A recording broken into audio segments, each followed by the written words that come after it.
Now we go to one of my favorites right here. It's time for Hyundai. Hyundai, give me the headlines, okay? This is where I get in the printing press, and I come up with the headlines for the newspaper tomorrow, all right? So here we go. This is one of my favorites. Do what you do, Simms. Okay, been in the lab? All right, here we go. Steelers, Jets, all right? First, I mean, gosh, does it get any better than that? All right, and hold on a second. Before I even get into that, the Ravens just fumbled. They're up by 8, and the Bills got the ball short field, 30-yard line. All right, Derrick Henry looks like it was him that fumbled. All right, we're getting back to Hyundai. Give me the headlines, though. All right, Steelers defeat the Jets 34-32, which was the shocker of all shockers, that high-scoring game. My headline is Escape from New York. No, I like it because it's true. It's good. True. It's good. I've had better, but it's good. Almost like escape / thrown out of New York, right? Like escape is kicked one out of the thing club. Like, you got to get out. You got to find no. They were like, hey man, get out, pack your bags, get out of here. And I love Aaron Rodgers went right at it. Like yeah. I'm happy about this. I want everybody on the Jets, anybody aligned, any of you love the Jets. If you work there, if you do one of the smallest jobs there, I wanted to beat you today, and I'm happy we did. Yeah, he had no problem rubbing that in. Yeah, I mean, the team that made him fly across the country and gave him a 5-minute meeting and said, we don't want you anymore. I mean, that was a big win for the Steelers today. When they went down 19-10, I was just like, man, I don't know. This defense, I haven't seen Rodgers be that magical too many times over the last few years. I'm not sure if that's going to work, right? So that was the 19-10. This is why they got Aaron Rodgers, though. I mean, 19-10, they answer right back, go down the field, and get a touchdown before the half is over. He throws the 3-yard pass to Jonnu Smith. And that was the first time I felt like all day where I was like, oh, okay. All right, he's feeling comfortable. Like Pittsburgh got a little something here. Yeah. He was feeding DK Metcalf, getting that going there. They didn't run the ball all that well. Their defense played like shit, really. I mean, I know they're better than what they showed today, but damn, I mean, the Jets did whatever they want all day long. When's the last time we talked about the Pittsburgh Steelers winning because of just their offense, right? I feel like it's been a while. We had some moments from Russell Wilson, where we went, oh, that looked good, but I don't know if we went, oh, they won because their offense. I feel like it's got to be. We played against the Steelers in 2016 in the AFC Championship. That would be my guess. It was the last time that they won a game, and we were like, hey, man, they won because Le'Veon Bell and Antonio Brown and Ben Roethlisberger. Like, it was those teams. It had to be 2016 time. Yeah, I think so. No, again, I think especially going into week 1, usually in the NFL, you talk about advantages go to the defense. Yeah. You can play fast, you can be aggressive. Offenses are trying to figure themselves out. And here you have a Pittsburgh Steelers offense you have a new coach, you have a new quarterback. You have a quarterback that, if you look at the origin of how that quarterback has played his whole career, doesn't necessarily match up with the offensive coordinator, Arthur Smith. Right. You didn't get an offseason together. You didn't play in any preseason games. So it was like, what is this going to look like? And, guess what? You're going to play against a New York Jets defense that has been really good over the last few years. And, they brought in Aaron Glenn, who's been a really good defensive coordinator. And Aaron Rodgers, they didn't blink. They went in there. And I thought what was really good, and we talked about it earlier, was the blend of him and Arthur Smith, of having some of those gun things where he's in the gun, he's seeing things, he's alerting, he's changing plays, but also some of those drop back passes that is, hey, hit your back foot, throw it. All right, play action, run. Like all of those different things that I think they did today.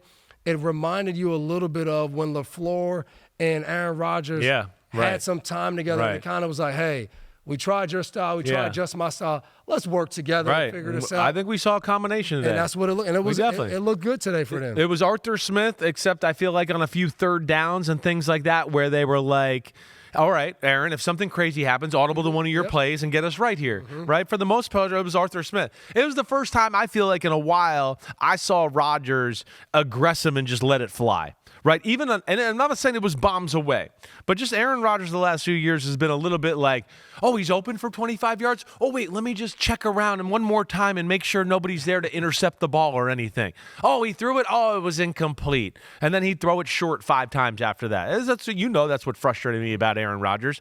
The biggest moment of the football game, though, I think hands down, right, is we are at 26-17. Rodgers drives them on a drive, right? 9-play, 68-yard drive where they go down the field to make it 26-24. And you go, okay, man, they're moving the ball. They look good. But the turning point was this. Xavier Gipson, the next kickoff, fumbles the ball, gives the short field to Rodgers, and he strikes almost right away. I think it's the second play. He hits Calvin Austin for the touchdown. And that was a hell of a turning of an events there, because I do think, as much as we're talking about, Rodgers looked good, DK Metcalf looked good, definitely, Calvin Austin looked good. So that was encouraging for the Steelers, that there's like a pass game to rely on. I mean, again, I just go, man, I can't remember the last time talking about this like the Steelers, where you go, wait, they didn't run the ball, the defense didn't create 25 turnovers, and they still won the game? Like, how did they do that? This is a new age for, like, Pittsburgh. This is why you fucking waited for Aaron Rodgers. This is why. Because you don't win this game today with Mason Rudolph. I'm sorry. But on the other side, I do think we got to praise the Jets a little bit. We got to praise the Jets, especially on the offensive side of the ball. And that's why you're saying that Gibson fumble was so big. It was huge. Because the Jets weren't getting stopped. They couldn't stop him all day long. So right. Breece Hall runs for over 100 yards. Justin Fields was running, making plays. He was throwing, making plays. So I agree with you. If you don't fumble right there, not to say you definitely score a touchdown, but they were getting first the game's down, harder. Ball, Right. You get back the momentum after a touchdown. But when you fumble right away without your offense even coming back on the field, that's what killed the Jets right there. But again, I think if you're a Jets fan, like, you haven't had a lot to get excited about. You get Justin Fields, and if we want to be honest, in the offseason, I don't think that was something where you're like, man, here we go. No, like, Justin Fields was we get Justin Fields, we'll lose, and then we'll get the quarterback we want. There's a reason he's been on 3 teams in 3 years. Exactly. Right. He comes out there, he plays well. They're running the ball hard. Offensively look like the mentality of Aaron Glenn. They look like what we expected Detroit to look like. Exactly. Right. It was weird because the defense didn't look like the mentality of Aaron Glenn. But again, I think for Aaron Glenn, you say, defense, we're going to fix that. Yeah. Like, that's my calling card. But offensively, if we can do this week in and week out, it wasn't like Justin Fields had to throw for 400 yards, threw for a little over 200 yards. Right. But it was the plays he was able to make with his legs and the decision-making and being decisive that really helped that offense out. No doubt about that. It was a really, I thought, well-called game by Tanner Eggstrand, the new OC, who came from Detroit. Another one of those guys we talk about that was underneath Ben Johnson, that was part of their success and everything they had there as well. Right. But I mean, the Jets, not only Fields, some of the runs he made, impressive too. But, I mean, how could you not be happy that it was the Breece Hall and Garrett Wilson show? I mean, we see Garrett Wilson hit the deep cross for the touchdown early on. They fed him the ball. I mean, we haven't seen a ton of that in Garrett Wilson's career. Breece Hall was phenomenal today. He was the best player on the football field. Whether it was the run game, the screens he did. Yes, he jumps. He's a freak of nature.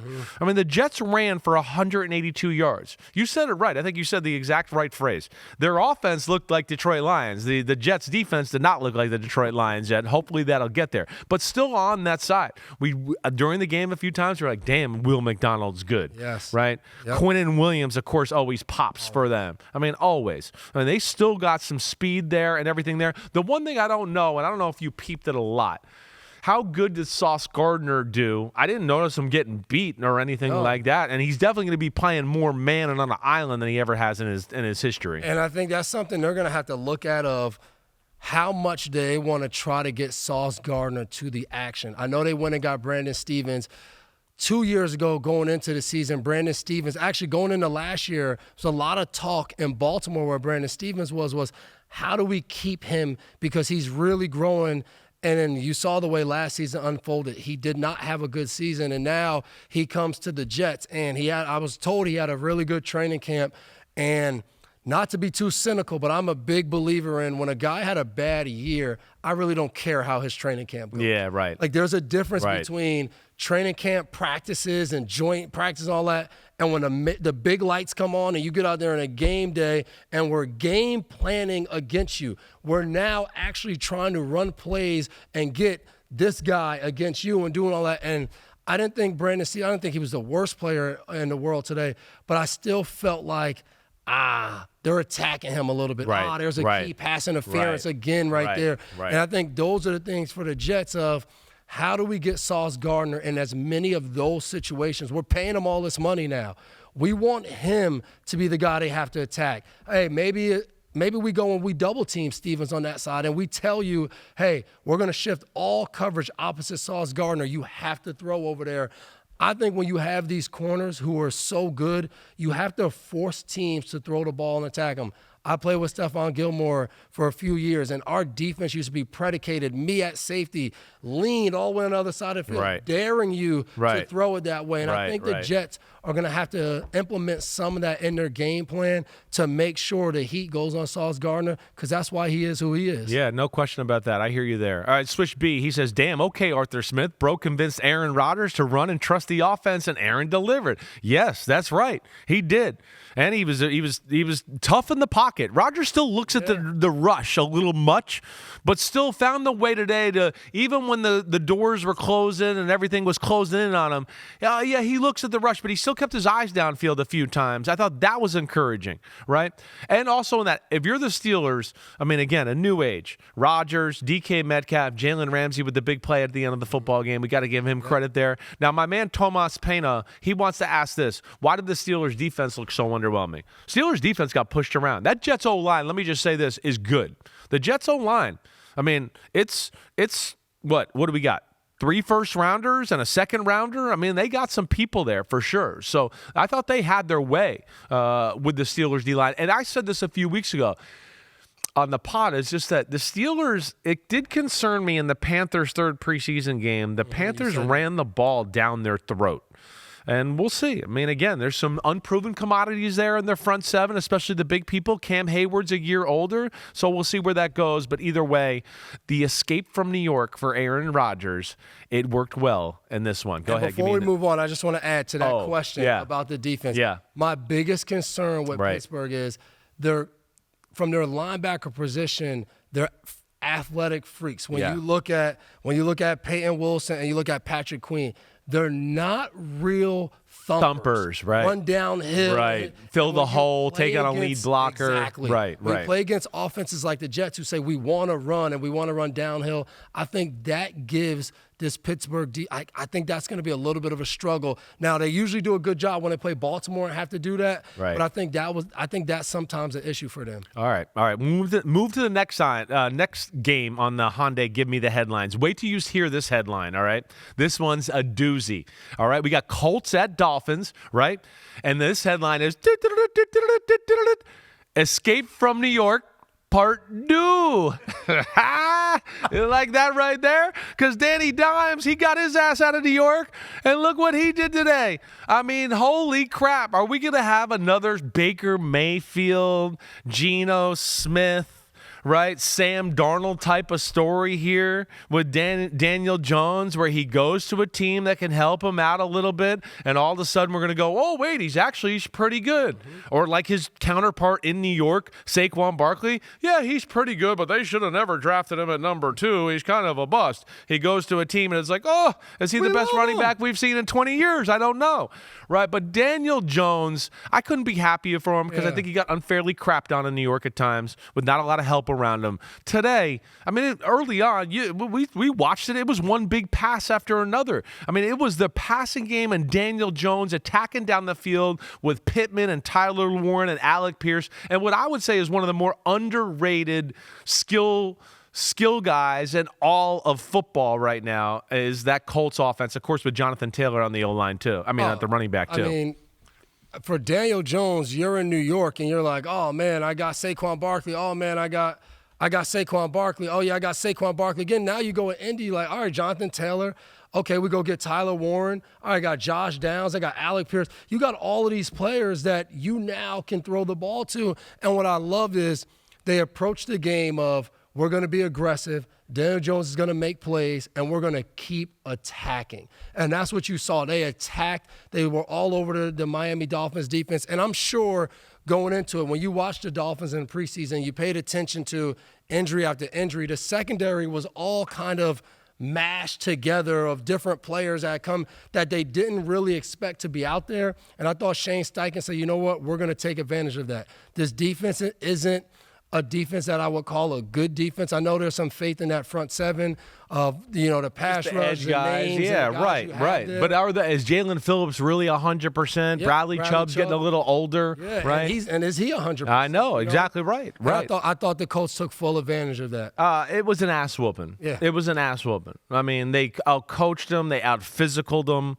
They did They obviously cracked the code and the scheme on the defensive side of the ball. And then on the other side of the ball, the Colts defense was also impressive. Shout out Lou Anarumo. Yeah, Lou Anarumo, right? I mean, another guy, got run out of Cincinnati for the wrong reasons. I mean, let's not look at the roster and go, oh, actually, there's not a lot of good defensive players there. Let's fire the coach. But he goes there. We saw free blitzers. We saw creative coverages. They changed it up a lot.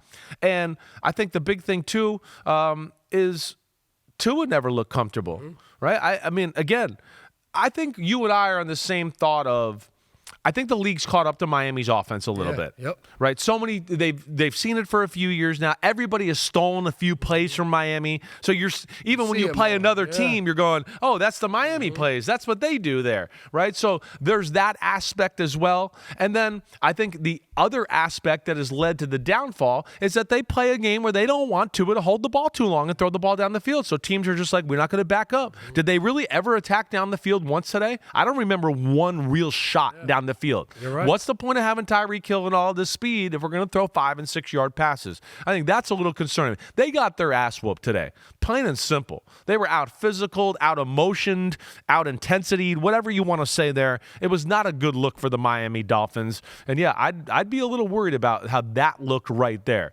And hey, the Colts are one of those teams I kind of chickened out where I was like, oh, they kind of have some playoff caliber things I like, but I didn't have the guts to pick them. AFC South might be a little more. Yeah, they showed some edge today, and I think the world of Shane Steichen, and now if Lou Anarumo can do that on that side, and then we know running the football, Jonathan Taylor was affected today. Cincinnati, the Colts might be a real pain in the ass for everybody in the AFC. I talked to my brother after the game. He called the game, and he said Tua was never comfortable. He was confused the whole game. He couldn't figure out what exactly the defense was doing. It looked like it was blitzing, but then they would drop a defensive lineman, so it was just 4 guys coming, confuse them. Really good play calling by Lou Anarumo. Bad interception, throwing it high over the middle, right? The other's interception, he doesn't see Latu dropping back in zone coverage, throws it over the middle, gets picked out, got strip sacked. Yep, that's right. They got some free blitzers. Really good job by the Colts on a day where they honored Jim Irsay and all the legends were in town, so that was cool to see. But man, that running game tied with Tyler Warren,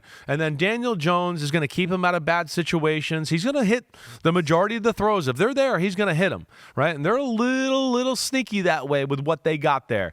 Hope everybody enjoyed that. Escape from New York Part 2. If you need me to figure out your headline somewhere, just let me know. I'll figure that out, all right? That was Hyundai. Give me the headlines. Damn, I'm good. Getting nervous about our pick over here. Yo, homies, it's time to watch some games. That's right. We're on to the NFL season here with Chris Simms Unbuttoned. Hit subscribe to get our weekly picks, Sunday night recaps after every game, and much, much more. Thanks for watching. Peace out, homies. Remember, subscribe. Peace out.